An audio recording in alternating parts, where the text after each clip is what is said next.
necessary. Okay, Brian Driscoll, last intermediate unit. While I'm no longer officially serving the district in a capacity, I did want to take an opportunity to update you on the projected budgets for consolidation projects proposed as reviewed last month. Primarily, I wanted to make you aware of some substantial modifications we needed to make to those budgets since that time. In essence, the way that the spreadsheets were constructed relied entirely on yearly differentials in order to project future operating surpluses or deficits. And it simply doesn't work because cumulative losses then are not carried forward into future years. So I wanted to make you aware of those changes. When we went in to correct that, we also took a look at all the other calculations in the spreadsheets. We're still relying almost entirely on previously generated data, and there's certainly some limitations. They present revenues and expenditures in categories that are anticipated to experience changes due to projected consolidation projects, but they're not a full picture of the yearly revenues and expenditures for the district. Also, there are underlying assumptions that we really have no way of fully validating.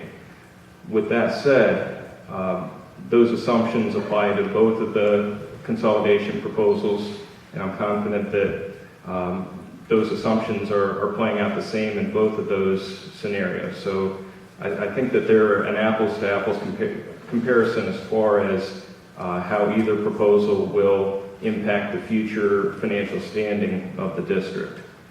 We also took another look at status quo to see if the district can afford to continue operating as currently configured, given the projections for 13-14 and the status of the fund balance. And lastly, I'd be remiss if I didn't say that given the numbers that are in these projections and the impact on the future financial standing of the district, I'm afraid to say this is probably going to be the first of many hard decisions the board's going to be asked to make. So I'd encourage you to look at the action you need to take tonight as step one and continue to look at savings opportunities for the district. Thank you. Thank you, Brian. Any other citizen comments?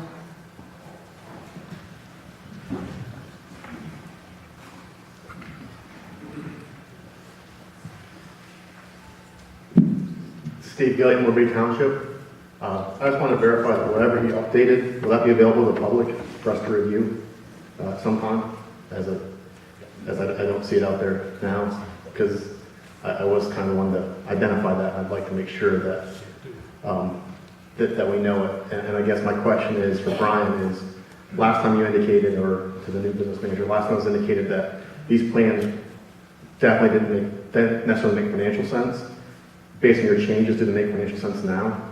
And if not, as a board, are we ready to address that? Because last time we left that to sit there and say, well, we'll try and figure it out later. And we don't have time to figure this stuff out later. Thank you.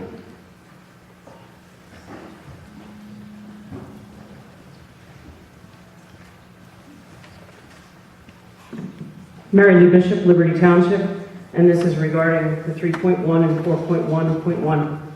If we will be holding on to the property of the closed building, we are wasting time and will accomplish no economic advantage. We really need to be selling and closing probably 2 or 3, which I believe some of you even mentioned previously. So why are we doing this piecemeal?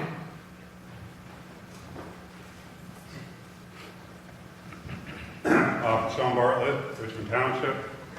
I'm hoping either your numbers will be presented tonight. The changes. The board has. Are those numbers going to be shown tonight when we discuss this? Frank hasn't seen them? Okay. Because I know that it looked as though the number was at least $1 million difference. Steve, where we went?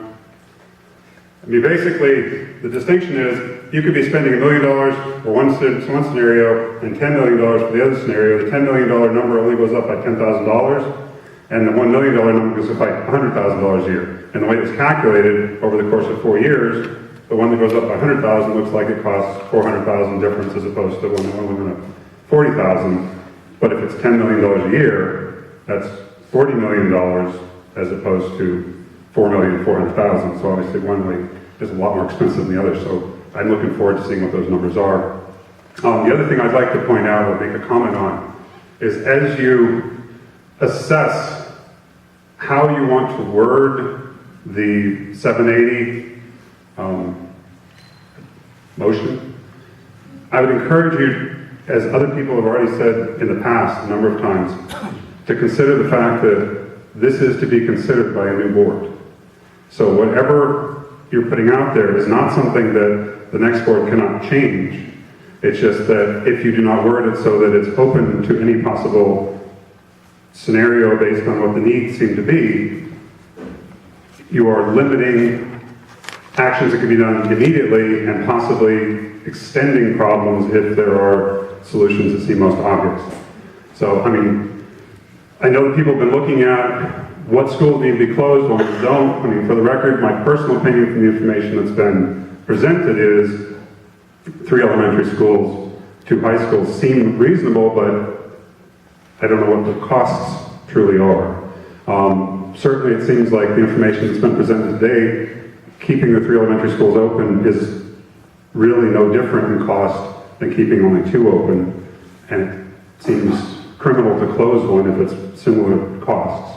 However, we need, as a public, to be able to rely on numbers, and speaking as somebody who may or may not be on the next board, I prefer that if I am on it, I have the opportunity to do what seems best, not what is being constrained and prevented from occurring, even if it's the most rational. Thanks.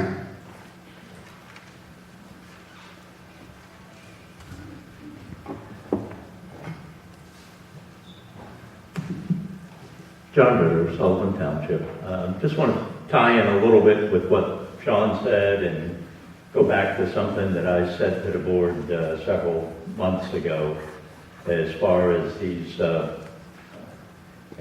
notifications for the meetings for school closure. I really think we should have all the schools in the district on the table because so that a comprehensive plan can be put together to do whatever needs to be done to bring us to some fiscal responsibility. And I suggested it before, I'm suggesting it again. Thank you.